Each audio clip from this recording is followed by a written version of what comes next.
Sarah Corher, welcome to the Catholic Current. Thank you. I appreciate you having me on your show. Sarah, I've been a wordsmith since forever, certainly long before you were born. I've spent 30 years preaching and teaching, years writing, now a couple of years in broadcasting as well. And there was kind of a trajectory after a fashion. But I'm assuming you didn't wake up as a little girl and say, when I grow up, I want to be a YouTube commentator. How did you end up doing what you were doing? Well, actually, it was when I was about 12 or 13 years old, I was really passionate about the topic of politics. But I lived in England, and there was a lot going on politically at the time. They had problems with mass immigration and foreign cultures coming over, a lot of clashes. And so I think that's what kind of, what was the cause of my interest at the time. But then I came to the United States at 16, and while here, I felt like a guest. And I didn't want to involve myself in the politics of that land. I didn't feel like I had a right to. But as the time went on, as I spent time here in the United States, I began to see some of the same patterns that I saw in England that frankly have led to its rapid demise. Not just in the fact that England became more godless, which is one area, but also the way that they started to devalue things like freedom of speech. They started to very rapidly devalue the right to self-defense and so on. And these patterns that I saw in a very drastic way happen over there, I saw happening here in the United States. And I felt that it was actually my duty to speak up, to speak to Americans and warn them of what they had to, what they were heading toward, basically. And that's why I started, putting out these YouTube videos, as you said. And also, it really there was a catalyst moment there when, like I said, I was running a health site at the time, and we started to try and branch out into politics. And we were trying to hire some writers who would write political articles and so on, and report what they felt and what they believed from a conservative perspective. And one of these individuals, he wrote an article, and it was fine. We published it, and a couple of days later, he wrote back and said, "Would you remove my name from it?" He didn't have anything wrong with what he wrote, but he was afraid. And I thought it was horrendous that in America that someone would be afraid of some kind of retribution for having his opinions published. I thought that was horrendous. And so it was after that I realized that I was in a really unique position to be able to speak up about, well, frankly, what is right. That's what I don't consider it politics as much as morality. So that, I was in that position because I'm self-employed. I can't be, fired essentially for having my opinions, and that's really unique. And that's why I started putting out the videos that I still do. Friends, today we're talking about new voices in alternative media. We're talking with YouTuber and commentator Sarah Corher. Sarah, I want to focus on that issue of censorship and the cancel culture.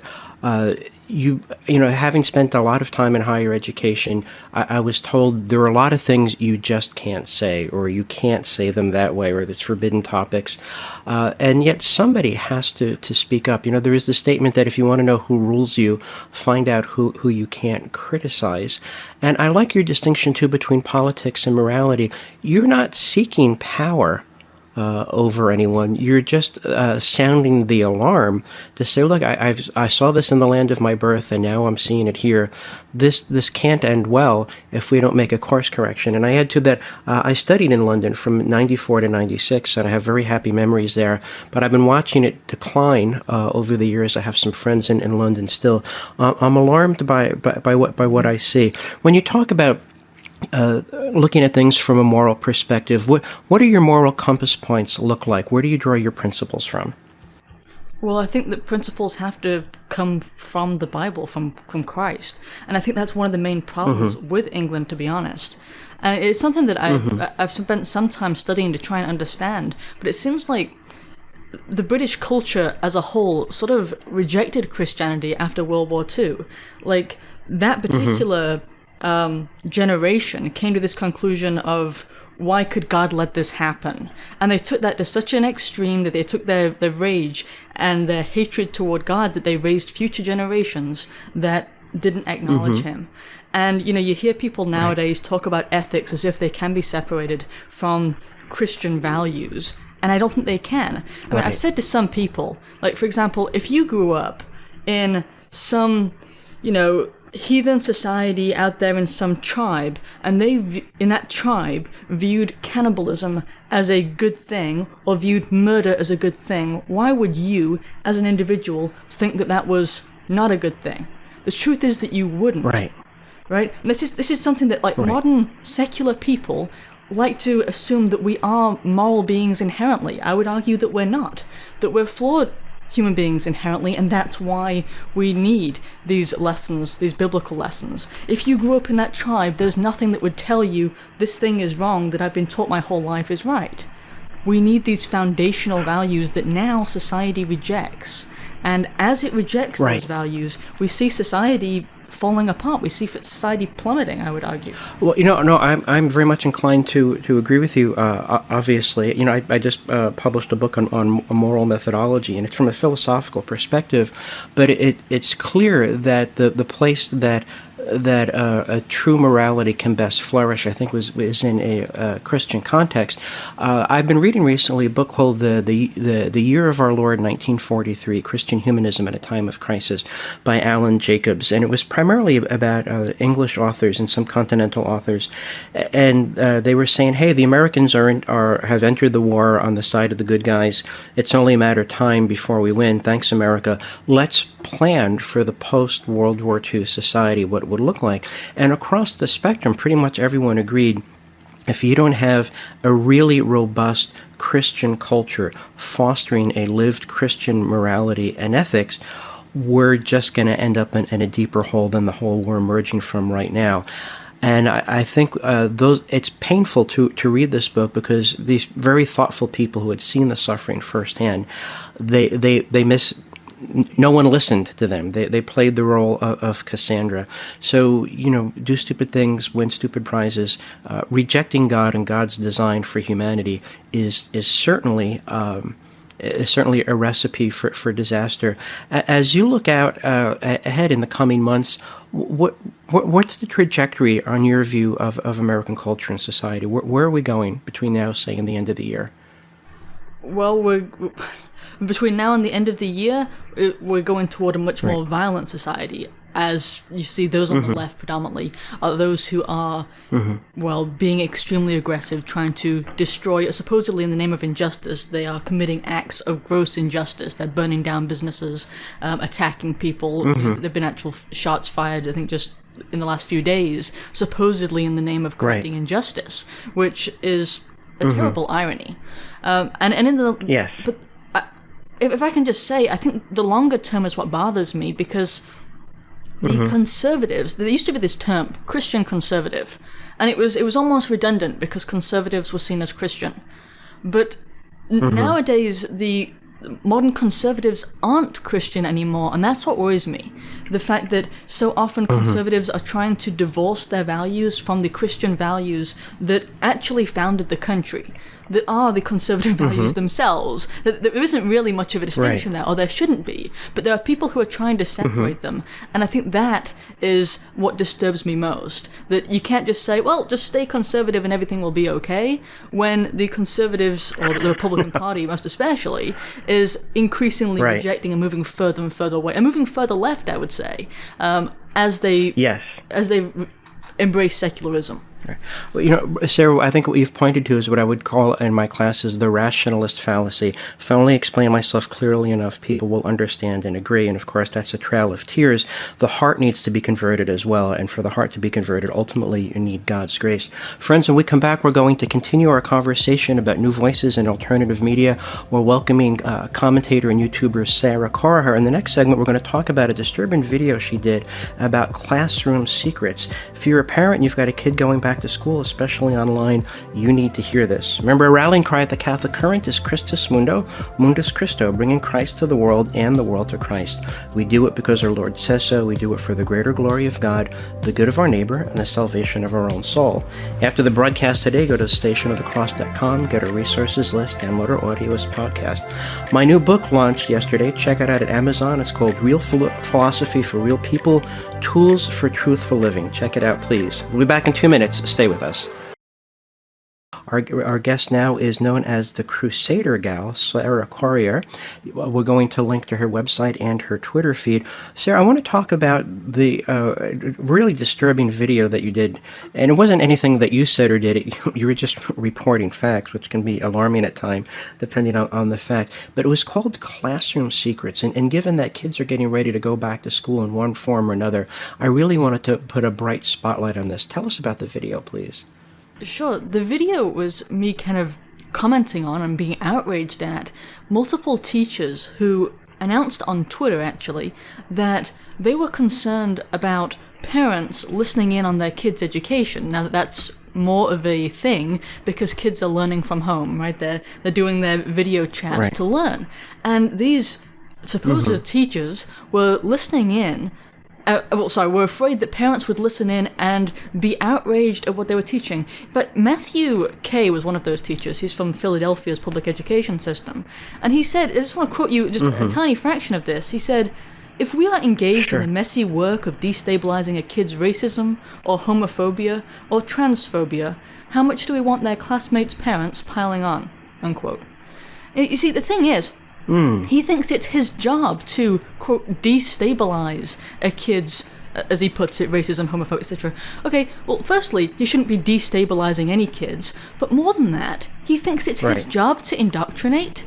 Because when we send our kids into the educational system, no parent thinks that they're sending their kids there to have their values changed. They're sending their kids there to learn, to be actually educated, not to be indoctrinated. Whereas he, Michael Kay, clearly disagrees. And more than that, he also in this long tirade talked about conversations about gender and sexuality, and one thing that really disturbed me about the whole thing was that he said that he basically tries to create a, quote, "what happens here stays here," unquote, understanding in the classroom. Now, that's supposed to be the motto of Las Vegas, Sin City, not of the public school system.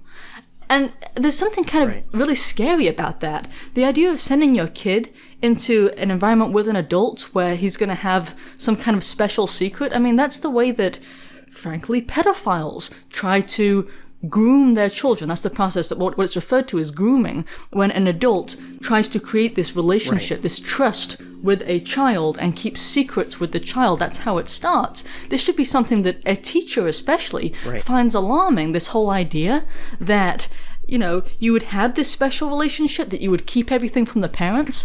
And he saw it as normal, but more than that, as an actual good thing. And it wasn't just him, there were others who just piled on, these other teachers who piled on. And it's like they're trying to, they're brainwashing these kids with their own ideas, with the whole destabilizing. That's what they're talking about, destabilizing what these kids have been taught from home, the values they've been taught from home. They're trying to destabilize. It's horrific. And from churches as well, I would imagine.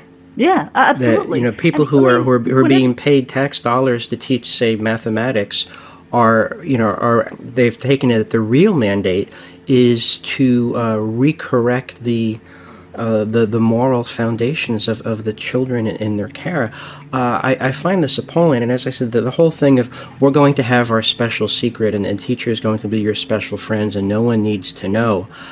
I find that breathtaking. My skin crawls. And that was there any follow up? Was there any blowback when after this tweet was made public? Well, it's Philadelphia's public school system, so that's kind of like really as far left as you can get as far as places go. But he did put his Twitter profile, he locked that down into protected mode. He did get a lot of conservatives upset because he said actually that conservative parents are his chief concern. So he got a lot of those people upset, but I would argue not enough backlash. And in fact, we wouldn't even know about it if it weren't for this new method of teaching, from home. We wouldn't even be aware of it. And I guess you could say that's something of a blessing in disguise at this point. And it's worse than that. I mean, that was one case, but around the country, similar things are happening. Like over in Tennessee, which is a state you wouldn't expect this, Rutherford School District tried to get parents to sign a confidentiality agreement promising not to listen in to what their kids are being taught. Yeah. And now that the Rutherford School District has gotten enough heat that they're starting to back down partially, now they're saying, well, you know what? Parents can listen in, but only if they have teacher consent. Like, if Matthew K., for example, somebody like him, gives you consent to listen into his brainwashing, then you can listen? And this same school district says that that's only the case, though, but you can't actually record. You're not allowed to record. It's like, well, public officials from public schools are state actors. They're state employees. They don't have a reasonable expectation of privacy when they're working in their official capacity. And they are. So the only reason I can think of that they'd even want you not to record this supposedly educational lesson is if they don't want you to take something to the press or to take something to court. I can't think of a good reason. Right. I mean, you know, it's... Well, no, not at all. We were talking with Sarah Corrier. She's the Crusader gal. I asked you to check out her website and her YouTube, where she's one of the new voices in alternative media that I want to bring attention to. And we're talking about what she called classroom secrets, an alarming video that I encourage you to check out. See, here's the thing that disturbs me even more. First of all, it's a horrible thing to do. But the second is the dim-witted brazenness of it all. I mean, did someone who's in charge of caring for children not only came up with a really bad idea, but then went public with parents shouldn't listen unless you sign a non-disclosure agreement. I expected better of evil. Am I missing something? Are evil people that dumb, or do they expect that parents are that dumb?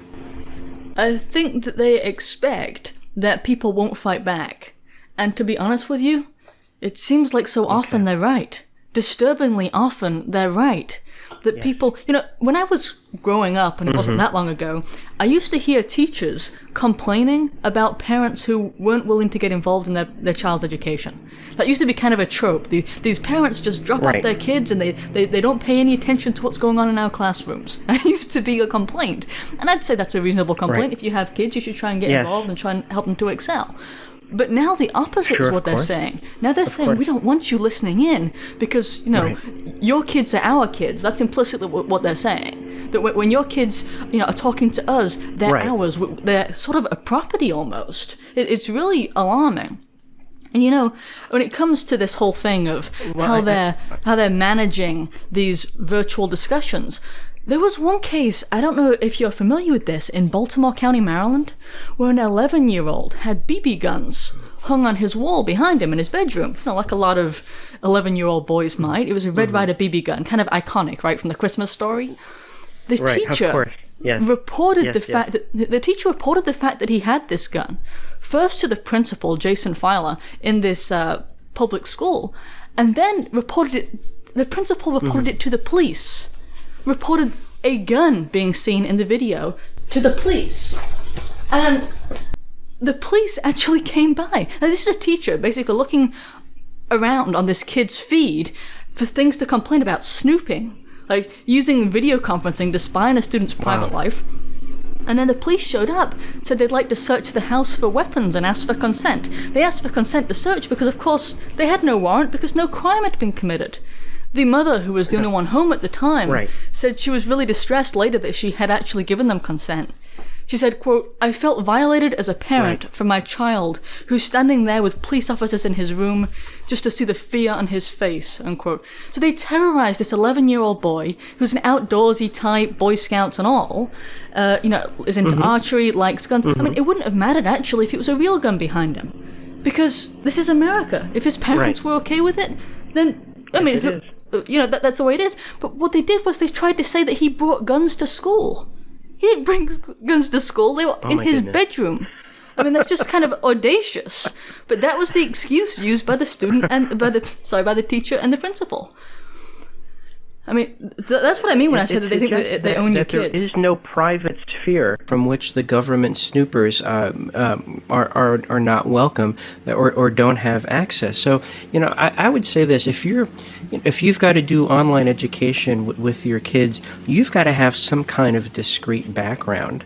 Although maybe that's just a concession. Maybe kids need to, have things that are provocative, and then see whether or not people respond that way. Have you seen the T-shirt, Sarah, that said "Make Orwell fiction again"? I have not, but it sounds about right. Yeah, I mean, like a 2 + 2 = 5 kind of thing is being taught in the schools now. Now, I read in your background that you were disinvited from a school, or told you weren't welcome at a school. Could you tell us about that, please? Yeah, that was way back in time when it was. Gosh, I was volunteering for a domestic violence and rape crisis center, and we're giving speeches at the school to try and help any of these kids, and they found that I had a picture online of me, with a gun, and I had an abusive father actually who, and that's the reason that I had the gun pictures up. It was to try and keep him from showing up and from trying anything, from actually trying to physically assault me. But, guns work as a preventative in that manner. Well, the domestic violence and rape crisis center, well, they said that because I had a gun in a picture that I was violent and dangerous, and thus could be kept off of school grounds. And the school, actually, there were actual members of the school district who reiterated this, that I wasn't allowed on school grounds to give these speeches, and I think I was like 17, 18 at the time, and couldn't go there. Oh my. It was incredible. I mean, this was America. And that they saw a picture of a gun, and that for that reason alone, I couldn't go into school. That made me violent. It was actually it wasn't even a real gun. It was actually a BB gun, but crazy. The irony of these people claiming to protect the best interests of the children are the ones who also do cartwheels when you have a drag queen with no background check reading story hour to preschool children at the library. Friends, when we come back, we're going to continue our conversation with Sarah Corrier. You can learn about her as the Crusader Gal. Check out her website and her YouTube channel. In the next segment, we're going to talk about learning to look for the truth in this new environment that we're all in together. After the broadcast today, go to thestationofthecross.com, get our resources list, download our audio as podcast. We're available on most major platforms. We need you to promote and review and rate the show. We have to attract the attention of the algorithm so the word can get out.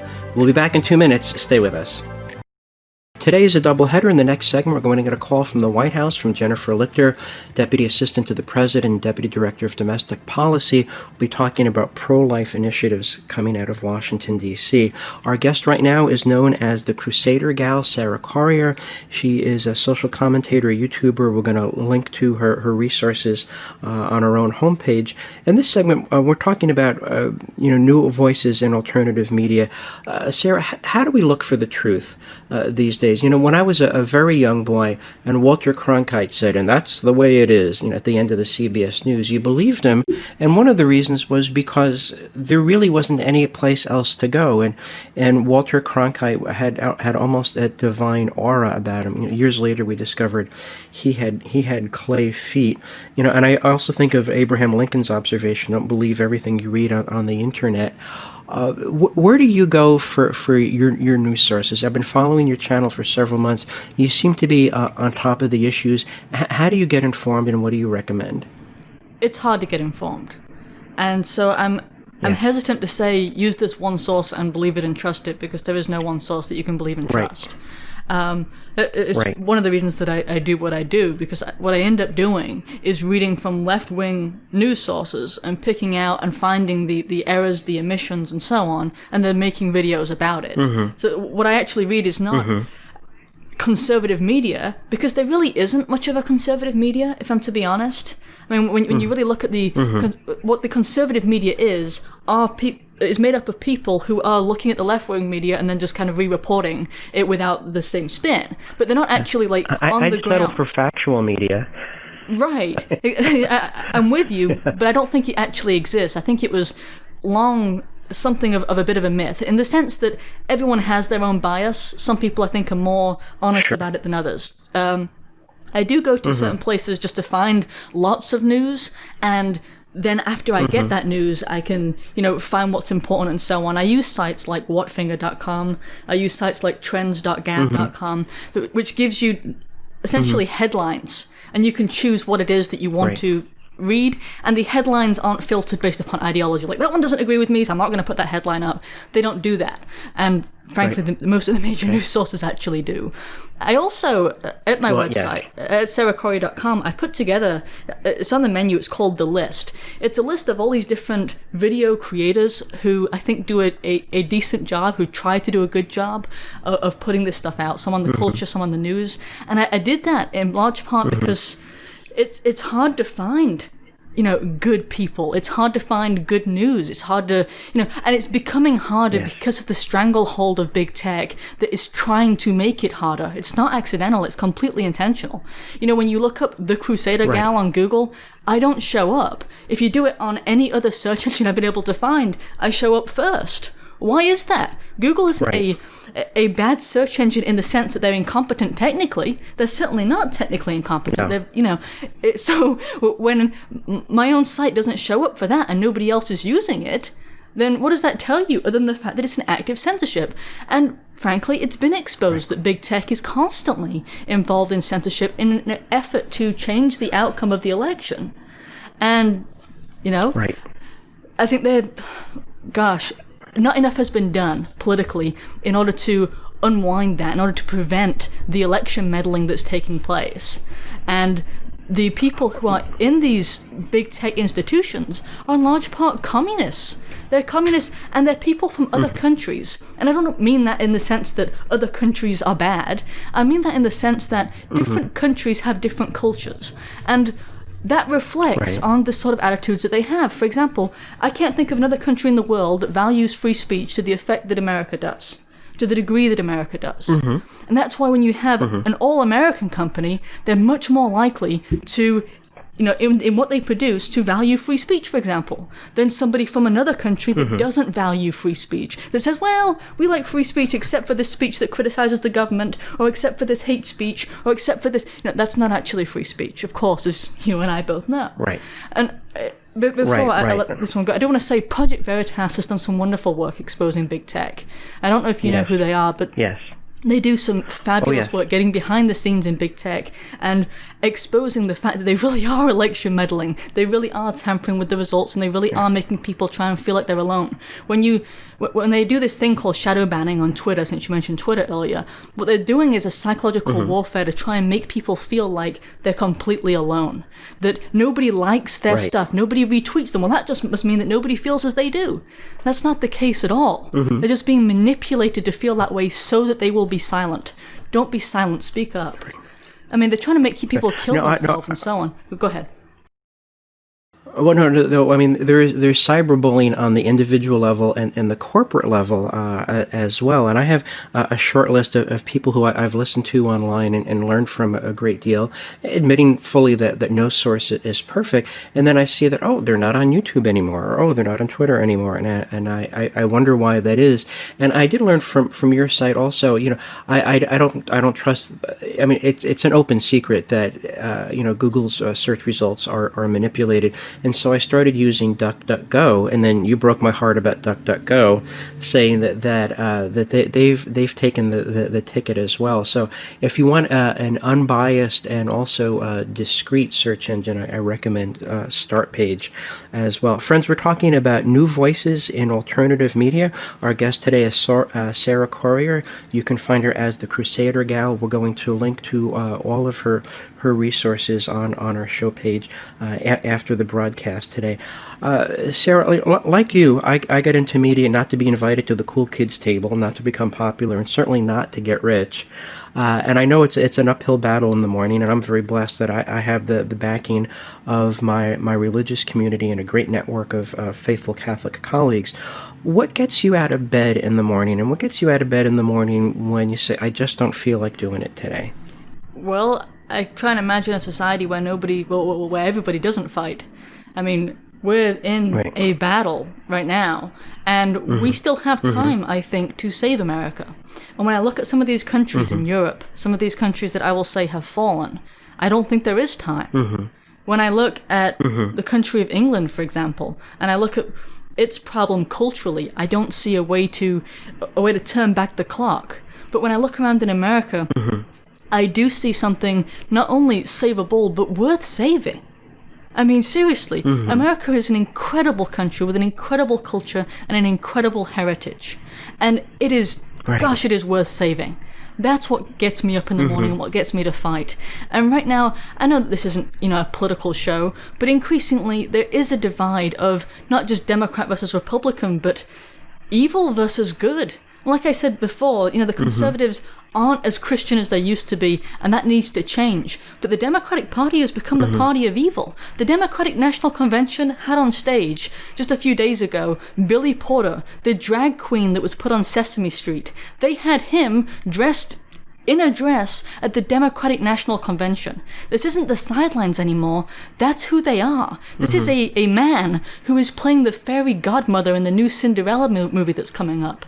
I don't want that kind of a society. I don't think any decent people do. It's like the anti-Christian party at this point. And those people, these not just ungodly, but anti-God people, want to destroy our institutions, our country, our heritage, and we don't need that darkness of the Soviet Union here. And that's why I keep fighting and why I will continue. Well, Sarah, I agree with you. I mean, it is, and again, I'm not a partisan and I'm not an apologist for any party or platform, but I'm, as a Jesuit and as a priest and as a scholar, I'm acutely aware of the constant battle between good and evil. And sometimes, short term and even midterm, evil can be winning, and I'd like to see the good guys get more points on the board. That's very important to me. There's a question I would ask my students very often as we'd evaluate a policy or a text or a headline. I would ask, does this help us to build the moral house in which we would want to live? And I think we have to admit that there's a whole lot of people working in a direction that says, I don't think I want to live in the society that they're tending towards. I certainly don't want to live in the chaos that people seem to be moving us to. I also believe, too, knowing history and human nature, that the ability to live together well is actually a pretty fragile and brittle proposition. And it's harder to build and harder to maintain than most people realize. And you can only shake it so many times before it tilts out of whack for a very long time. Looking ahead to the future, Sarah, are you hopeful? Are you an optimist by nature? Are you keeping your fingers crossed? Are you digging a bunker? How are you looking at the future these days? I'm mixed. To be completely honest with you, I do hope, and I more than that, I work toward actually, a positive outcome, and I hope that more people do. At the moment, I think what we have is something of a silent majority, but it's going toward being the silenced majority, and that's the problem. I think if we can get people to speak up for what they know is right, I'm not asking them to be partisan, I'm asking them to speak for basic values, for morality, for decency, and if they do that en masse, we don't have anything to worry about. We have something to worry about when everyone is silenced in, frankly, mutual cowardice. That's when we should be afraid. When people aren't even willing to speak up for what's right, never mind do anything. And that's the alarming thing, is that so many people fear now public condemnation, loss of job, and so on. Like I said, that's why I started doing these videos, because I don't fear those things, but so many people do. And if anything is going to bury us in our civilization, it will be that fear. It's said that fear and faith are opposites, and I think that they are. And I think it's time that people started standing up to that fear and standing on faith. And that is one of the main problems that I see when we reject Christianity, when conservatism rejects Christianity, is that they are willing to succumb to fear at that point, because fear is the opposite of faith. So when they turn their back and reject faith and reject a moral foundation in favor of this slippery slope toward heathenism, well, then people lose their sense of self, lose their grounding, lose their strength. And that's what we need to fight against. Right. There is the old joke about negotiating with the crocodile in the hopes that you'll be eaten last. And one of the things that alarmed me about Europe was that after World War II, they entered an unprecedented age of peace and prosperity and then had no children. In other words, they say, we don't see ourselves as heirs to anything worth handing on, and we fought, and now we realize we don't have anything to fight for. And I agree with you that in the West in general, the United States in particular, there are still things worth fighting for. think of the people whom you love.